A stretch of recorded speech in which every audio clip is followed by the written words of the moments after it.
গত ২৮ এপ্রিল বিশ্বের শীর্ষ পাম অয়েল রপ্তানিকারক দেশ ইন্দোনেশিয়া পাম অয়েল রপ্তানি নিষিদ্ধ করে। তবে নিষেধাজ্ঞার আগের দিন ১,৩১,০০,০০০ লিটার পাম অয়েল নিয়ে চট্টগ্রাম বন্দরের উদ্দেশ্যে রওনা দেয় একটি জাহাজ। দেশের শীর্ষস্থানীয় আমদানিকারক টিকে গ্রুপ এসব পাম অয়েল আমদানি করছে।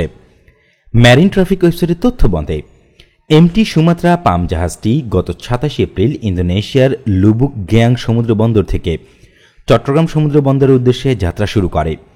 জাহাজটি বর্তমানে মালাক্কার প্রণালীতে রয়েছে। ইন্দোনেশিয়ার পতাকাবাহী জাহাজটির ধারণ ক্ষমতা ১৬,৯৮৯ টন।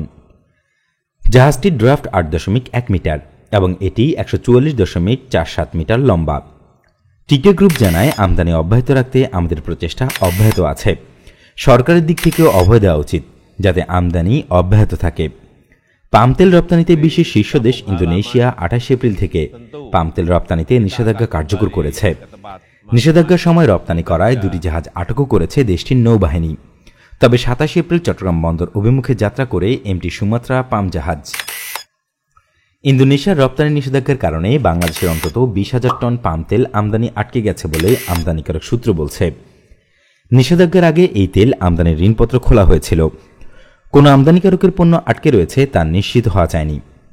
জাতীয় রাজস্ব বোর্ড বা এনবিআর এর তথ্য বলছে, ইন্দোনেশিয়ার দেওয়া নিষেধাজ্ঞার আগে ১ থেকে ২৮ এপ্রিল পর্যন্ত ১২ কোটি লিটার পাম তেল আমদানি করেছেন এদেশের ব্যবসায়ীরা। বাংলাদেশে বছরে প্রায় ১৩ লাখ টন পাম তেল আমদানি হয়, যার ৯০% আমদানি হয় ইন্দোনেশিয়া থেকে। মালয়েশিয়া থেকে আমদানি হয় প্রায় ১০%।